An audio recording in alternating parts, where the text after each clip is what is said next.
Well, hello and welcome to Money Talks. I'm your host, Ed Marshall. One of the state's finest community colleges is reaching out to help students who discovered that their technical college was closing its doors. We'll have that story and much more when we come back.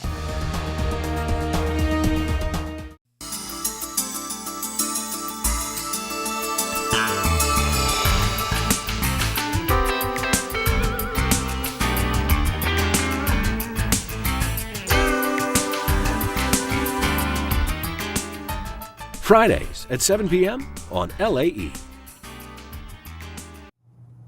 Well, welcome back. Delgado Community College officials are acting to make certain that the dreams of former ITT Technical Institute students are made real through continued access to higher education and job training.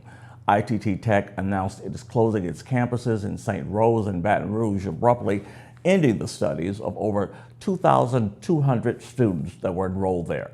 Dr. Arnell Cozy, Vice Chancellor for Student Affairs, who oversees admissions and enrollment at Delgado, says Delgado is working to create seamless pathways for former ITT Tech students so that their investment of time, energy, and funds will have the outcome they desire. Well, Dr. Cozy joins us now in the studio. Dr. Cozy, thanks for being with us. Thank you for having me, Ed. We were just had to get you all on because we heard that what Delgado was doing. Tell us, why did Delgado decide to step in? Walk us through it. Yeah, so immediately after we heard the announcement that ITT Tech would be closing, a team got together and said we needed to figure out what is it we could do to assist those students in furthering their educational goals. And so we immediately organized. We had 2 information sessions last week for ITT Tech students.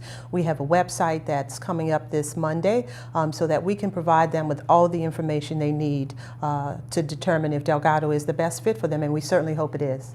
Now tell us about that. How does that work in terms of you all looking at what classes they already have taken and if those fit with you all? Or walk us through that. Yeah, a couple of things. So on the academic side, we had our Vice Chancellor of Academic Affairs, Dr. Curfey, and her deans get together and do what we call a crosswalk. What we've done is we've looked at all of the programs that ITT Tech offers and sort of assessed where those courses will align with our courses so that we can determine which ones we can give them academic credit for.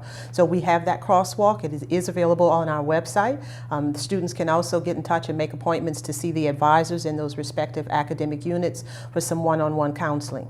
And they can go, and this is not just the City Park campus, but wherever Delgado has Oh, absolutely. We made sure that we informed those who attended those sessions, and we want everyone to know that any of our 5 campuses are open to them, and just want to advise them where the programs are, on where we offer which programs on the campuses so that they can make that determination. So some students can start as early as October 5th, and then what's the other?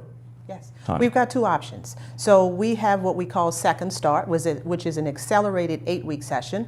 Registration for that is going on now through October 4th. Those classes will begin on October the 5th. That's one option for those students. Secondly, for those who may need a little bit more time to make their decision and get all of their business in order, our spring semester classes begin on January 14th, but early registration for that is October 17th, and we invite those students to take a look at what we have to offer then. And of course, you've had a chance to interview some of the students. You know, and they must have just totally been devastated, a lot of them, because some of them were so close with the graduation and that kind of thing. Or? Yeah, we've had many sad stories from some students. Some were very close to graduation. I had the unfortunate opportunity to speak to one young lady who had indeed already graduated. But you know, we really wanted to offer them some encouragement and some hope. And so that's the reason we're looking at the transferring of the courses that we can transfer for them and make sure they're informed about all of the programs that we have to offer so that all is not lost in this. And they'd also started looking at some type of financial aid as well, I would assume. That's very true. The government is actually making some decisions as to what will happen with those students, those who had loans to attend ITT Tech. And there's a decision that has to be made if those loans can be discharged or not. And it's related to the programs that they decide to transfer to if they're eligible for what we call a loan discharge. Those students who would be coming to Delgado or even interested, I would encourage them now to go to their FAFSA and to make that school code change to Delgado school code, which is 004626. We want to encourage them to do that. And it doesn't lock them in, but it certainly will expedite the process for them should they decide to attend our institution. That's good news. And if they want to get information on your website or whatever, how do they reach you? They can go directly to www.dcc.edu. That's our main website. And we have a ITT Tech banner that will flow across that page for them. If they click there, they'll be able to get all the information I think they need. That is super. And not switching gears, but tell us, how are things going in terms of Delgado? I mean, every year you all had tremendous graduations. I've been able to participate on stage. Yes, you do. And it's just so gratifying because Delgado is understanding that so many people may not necessarily want have the 4-year career thing, and they're looking for basically skills. Yes. Yeah, that's the great thing about Delgado is that we have what I call a 3-force mission, right? So we have something for those people who are looking to go to a 4-year perhaps and need to start off at a slower pace with Delgado. We also have the workforce mission, and then we have those programs that prepare you to go directly to the workforce. Graduation every year is heartwarming and the culmination of all the work we all do around that institution. So it's one of our favorite times of the year. It really is. And you all have some other good things coming up. I know you have the Circles of Excellence program where you all are going to be, paying homage to those people who have graduated from Delgado and decided to stay here. That's right. And use their talents locally. I think that's wonderful. Yeah. And we also going to be highlighting later on, hopefully next month, the maritime and the job force. So many good things are going on at Delgado. Yes, well, we certainly hope so because we want to make sure everyone understands that is the reason we're here in this community, to support all the needs that our citizens have. We appreciate you and we appreciate everyone over at Delgado. Thank you for coming by. Thank you for having me. My pleasure. Okay, that was Dr. Arnell Cozy. She does great work over there along with so many other good people over at Delgado Community College. We'll be back with more Money Talks, so stay right here because when we come back we have more information that you can use. And we're so glad that, as they say, the young people say, just let me be great. That's what the people at Delgado are trying to do for students. Just let me be great.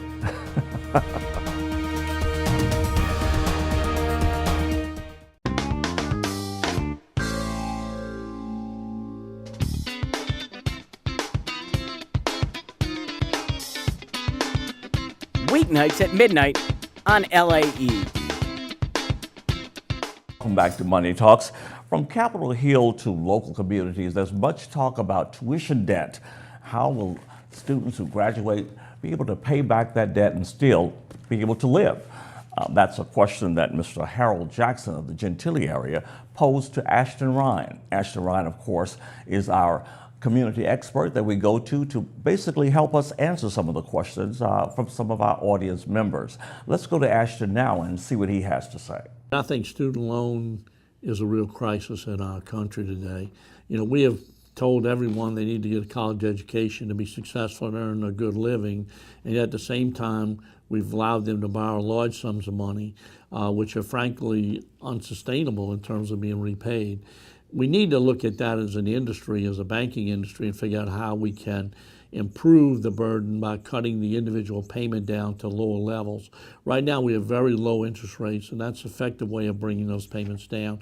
But the big thing is the kids are not going to be able to afford the normal progression of a family that exists in the United States historically, because their credit is bad. They're in default on many of these loans. They're not going to be able to buy a home, and they're not going to be able to get a lot of things done based on credit score. So it's really important, I think, that we deal with our kids in a fair way. Same time, it's not going to be a forgiveness issue. They're going to have to work out of this. But if we can finance it longer and at lower rates, we probably can get in a position, maybe with some government guarantees to help out with the creditworthiness, that we could devise products that actually deal with this issue in a long-term way, and that's the only way it can be dealt with. But if we get the kids to have a normal credit environment, they'll be able to grow and expand and spend money the way the U.S. economy has always been driven by young people growing their families and expanding their housing and getting into new cars and all these types of activities that drive our economy. And there you have it. If you have a question for Ashton Ryan, feel free to contact us. Go to Facebook, Money Talks with Ed Marshall, and we'll be sure to get that question to Ashton. We want to turn now to an organization that's doing so much good in our community, tremendous good. And the gentleman that's heading that up is Mr. Larry Washington. He is the president of Junior Achievement, and he's become a fast friend in the community, and he's doing so much good. He has a great history from moving from Houston with Junior Achievement and also being here. So welcome back to the show. Thank you. I appreciate being here. Tell us you've been here now, what, a year and a month? A year and a month, just about. Okay. And so you're now a true, you've died in the wool, let's just say. You all have got a great program coming up, but before we talk about that real quickly, tell our audience what Junior Achievement is and what it does in our community. I always love answering questions like that, and I always say I'll be brief, so if I start to talk too much, you just kind of give me the look. But what Junior Achievement is we teach young people in all grades, K through 12, some really important lessons about business, financial literacy, entrepreneurship, and probably most important now, workforce readiness. How do you prepare young people for the careers that will actually be there? And that's a role that we take on within this community and the work that we like to do. And a lot of the things that we're doing now lend themselves to seeing success in those areas for young people.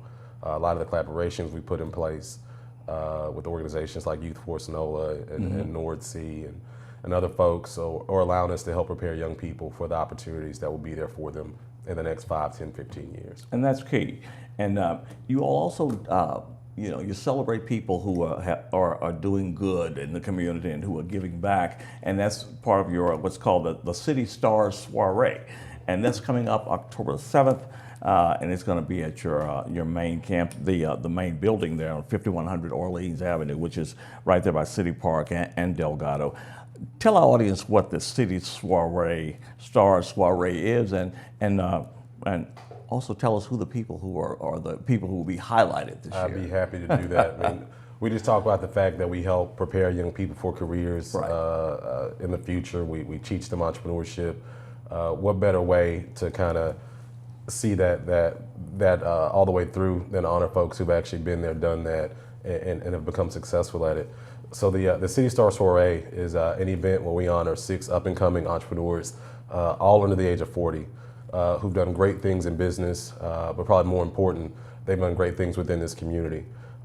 This year we have a great group of folks that we're going to honor, as you said, on October 7th. That list includes Alon Shaya, Cleveland Spears, Carl Center, Dana Stumpf, Wesley Palmisano, and Adam Bitterman with Company Burger. It's going to be quite a group of people who are doing some good things. It is. How do you all go about selecting? That's got to be pretty hard. It is hard, and it certainly is a process. Throughout the year, we have folks internal of Junior Achievement in our board and other supporters, and folks external to the organization who nominate folks who they believe are fitting of an honor like Rising Star.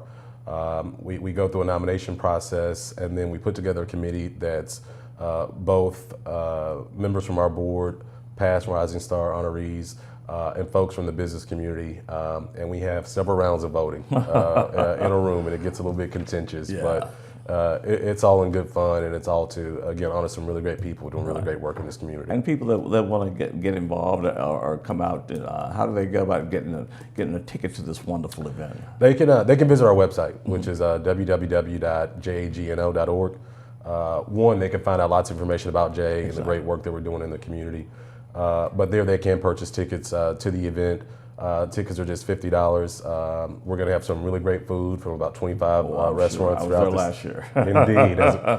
So we're going to have some really great food for folks to enjoy, and also an opportunity for them to celebrate some of the great folks doing good work here. And we do want to mention too, JA does so much good, but you all also have a lot of volunteers that you depend on. Tell us about that. And for people out there in my audience who want to volunteer, say, hey, I want to be a part of that. Thank you for asking that question too, because you're right. In order to do the work that we do, last year we reached over 30,000 students in New Orleans, and that's something we're really proud of. But in order to do that, it takes a lot of volunteers, almost 1,300 volunteers. Most of the work that we do takes place in the classroom, where we prepare volunteers to go in and share their experiences. I mentioned previously a collaboration that we're doing with an organization called Youth Force NOLA, where in March we're going to be putting on a career expo that's really meant to start connecting young people with jobs, and not just jobs, but jobs that are going to be here within this this area, this region, and we're going to need a lot of support for that.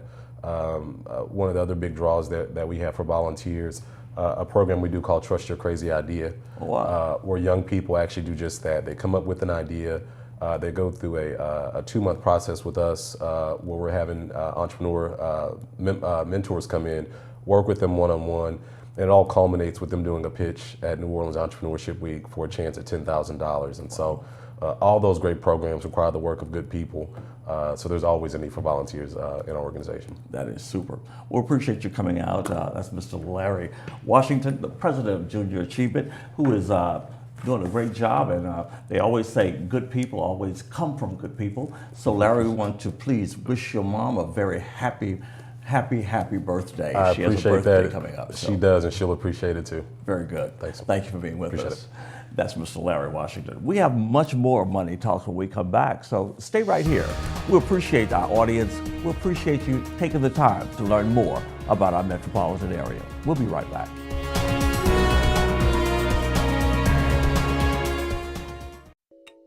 You're watching WLAE, New Orleans Public Television. Find us on Facebook and follow us on Twitter.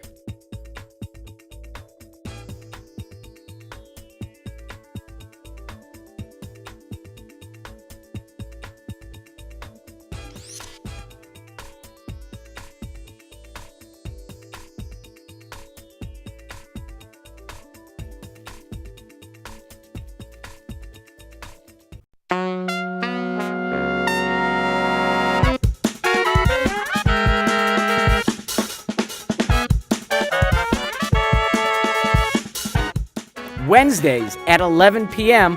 on LAE.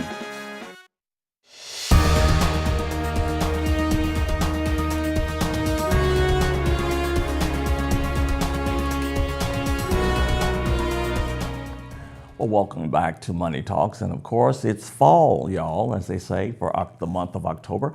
And of course, we have a lot of things going on, particularly by way of Crime Stoppers. Crime Stoppers is a wonderful organization that works to curb crime throughout the metropolitan area in some of our 9 parishes. Joining me now on the set, of course, is the president and CEO of Crime Stoppers, Ms. Darlene Costanza. Darlene, welcome back. Thank you, Ed. Appreciate it. Got a busy month in October. You've got, let's first of all talk about our Night Out Against Crime. We love October because the first thing is October 18th. It's the National Night Out Against Crime night that we celebrate here in the greater New Orleans area. And it's important because it gives you a chance to go out and meet your neighborhood, of course, your neighbors, but all of us to take a stand and say, you know what, criminal activity is not going to be welcomed in our neighborhood, but more importantly, we're looking out for each other. Right. So October 18th, I know that you can have your own neighborhood party. Many churches have parties. What Crime Stoppers does for the neighborhoods or the organizations that are hosting parties is we actually allow you to register online with us, and you get all kinds of free Crime Stoppers, crime prevention supplies. Right, yeah. Then if you don't have a function to go to, we actually join with Jefferson Parish, and we have a huge party at the Bonneville Boat Launch. That's from 5 to 8. So we always, wherever you need to be, come on out and celebrate the great things that our first responders are doing and learn a lot about safety. And the other thing is too, when you have these events, people finally find out who some of their neighbors are, because nothing is like having a neighborhood watch. You can have alarms and everything else, but neighbors watching out is one of the best preventatives. Absolutely. Being the eyes and the ears, not just for your block, but for your entire subdivision, is critically important. And that's the way we used to be. We used to all be out sitting on our porches and playing. And we know who was who and whatever. We did. We knew it was normal in our neighborhood. We knew if somebody looked suspicious, we could, call our neighbors or certainly call police. And the other side is getting to know the officers that work the area. Exactly. Having that relationship is important. Which brings us to the Night of Blue, October 27th. Tell us about that. This is a new one, right? This is a fun thing, and what we do is it's a musical show pretty much. We have all the local musicians. We have probably 9 musicians playing for us. It's at Generations Hall, and you come out and you get to really, we're celebrating law enforcement with that too. We'll have a ceremony kind of just thanking them, but we have bands, Bonarama, we have Brassaholics closing down the night, we have Bobby Rush, we have Robin Barnes, God bless her. yeah. I love Oh, Robin Barnes. She it's just, great. you know, but we have a whole array of different types of genre that people can come out. Then we have restaurants that provide food. So there's over 30 restaurants providing food. Yeah, so it's a and great time So people to can support. register for that by going to Crime Go to Stoppers and find out how much it costs and that kind of crimestoppersgno.org, thing. right, because we do sell tickets, but all of that, you can actually even sponsor a law enforcement person to Oh, come. that's super. If you can't come and you want to make a donation, we'll give that ticket to a deputy or an officer, and they can come with their guest. And that's great, and that's important, you know, because we want people to know that, you know, knowing your officers is very important, because especially in metropolitan areas, people know if there's they know what officers are patrolling and those kinds of things. Sure, and this Night of Blue event for us, I mean, it actually helps fund the programs that we do in the area. So when you're looking at things that we're doing for victims and education for our students, I mean, that's what this does. It helps fund those, you know, boots on the ground programs. Right, and of course, Halloween is the last day of the month, and of course that's always it's a fun time for people, but it also is a time to be safe. So talk to us about Halloween and Halloween safety. For parents, it's a very important time to be able to talk to your children about some safety tips. And first thing is just know that if there's anyone that's in your area that's a registered sex offender, they are Yes. not allowed to put a porch light on to lure children up on the porch. So law enforcement's out in full force looking for those individuals to make sure that they are compliant with the guidelines. But you need to talk to your children. You need to make sure that they always have someone, an adult, whether it's you or someone else, who walking with them. They need to stay in a group. And certainly you don't go to houses that are not lit, and that's a safety reason. You don't want to go in the dark up to a house. And you want to make sure that the parent is with you knowing that you're going forward up to that house. If there's an uncomfortable situation with a child, you need to talk to them about that. What do you do? You also need to talk about not running in the streets. And you know, it's dark. Kids don't always think about that. They're excited about trying to go get those trick or treats. So you need to have a guideline that you don't step out on the off the sidewalk. You don't go across the street. And then have something that's fluorescent, whether it's a blinky light or something that's going to light up. People can see you. Somebody's going to see you. That's very important. Okay. Well, we appreciate it, and also for adults need to be very careful as well. Yes, they need Because to. a lot of adults in New Orleans love to dress up for Halloween. They do, and they like to have fun and party. So again, party responsibly. Make sure you have someone that's a designated driver, a walker, whatever it is, and enjoy it. It's a wonderful, wonderful time. Darlene, thanks for being with us. We always appreciate it. We'll see you next month because you always have great information. That's Ms. Darlene Costanza. She is the president and CEO of Crime Stoppers, and I'm happy to say that I'm on that board. Stay with us. We'll have more Money Talks when we come back, so don't go anyplace.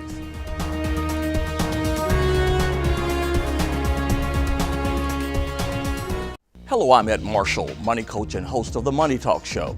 Our goal each month is to keep you informed on financial issues affecting you and your family. Whether it's concerns about the stock market, mortgages, local community initiatives, or decisions made on Capitol Hill, we do our best to bring you news that you can use. So join me for Money Talks every Wednesday at 1:30 p.m. and 7:30 p.m. right here on WLAE. The Jefferson Parish Performing Arts Society is celebrating its 39th season of producing top theatrical performances for our metropolitan area.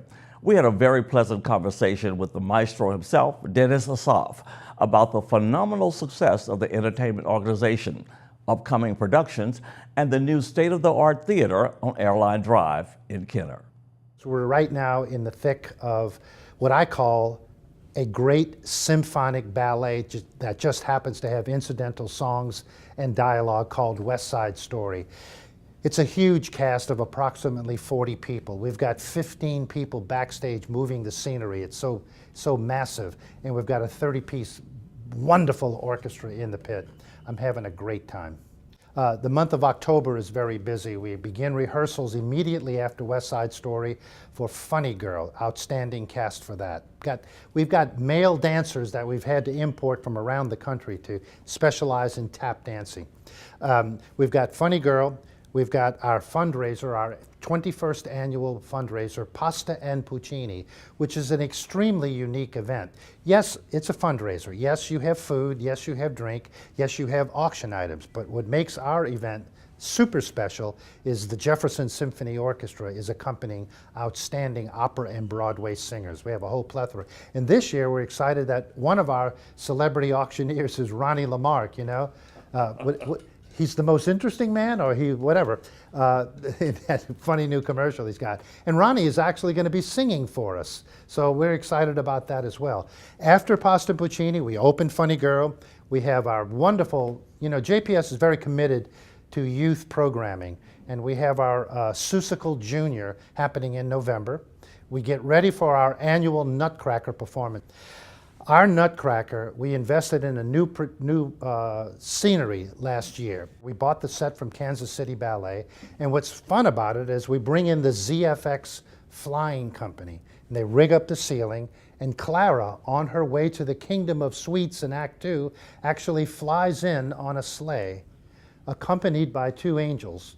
It's kind of like a bomber coming in with two P-51s, Mustangs, company. You could tell I'm a World War II fan, So anyway, so that'll end the 2016 year, and then we open our 2017 season, if you will, the second half of the 39th season, with a show that I've been looking forward to for quite some time, Disney's Tarzan the Musical.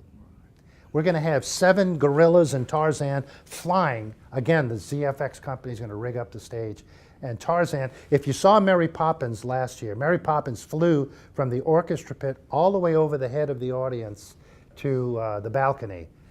Tarzan's going to fly from the balcony back to the stage at quite a quicker pace. That new Performing Arts Center has opened up a whole new world of support for JPAS. The intimacy of the audience to the stage and vice versa. You can almost feel like you could reach out across the pit and shake the hand of the first row. There's that kind, you can see the faces very clearly.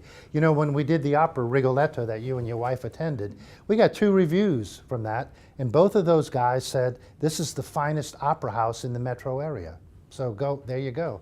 The intimacy, the acoustics are absolutely fabulous in this facility. So the performing arts is a nationally $130 billion industry. Not movies, not museums, not others, but the live performing arts is a big business. If you bring it down to Louisiana, it's a $933 million economic impact just in Louisiana. But here's where it gets interesting.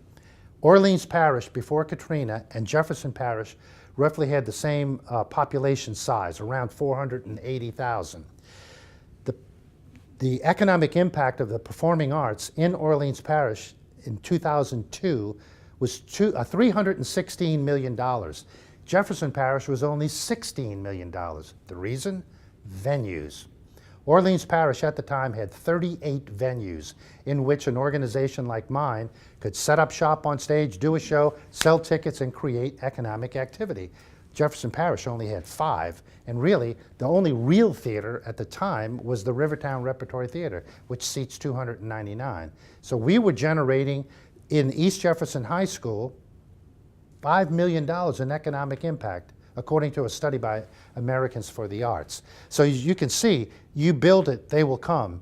And I thank Jefferson Parish and the state of Louisiana for investing and building this new facility, because people are coming, proving that old adage. And in other news, sadly we report that a part of New Orleans history has passed away. Major Tillman James Howard Jr. served for many years as a minister for the Louisiana and Mississippi Conferences of the United Methodist Church. Dr. Howard was also an assistant professor of sociology at Southern University in New Orleans. And in 1938, he became a charter member of the oldest Greek letter fraternity for African Americans, known as Alpha Phi Alpha Fraternity Incorporated. He often said he wanted to be remembered as a good Alpha. Dr. Howard will indeed be remembered not only as a good Alpha, but also for the many lives he touched and influenced on his journey. He was 97. That's going to do it for Money Talks. Until next month, do something good for yourself, do something good for someone else, and to remember, it's your money, make it work for you. Until then, we'll see you.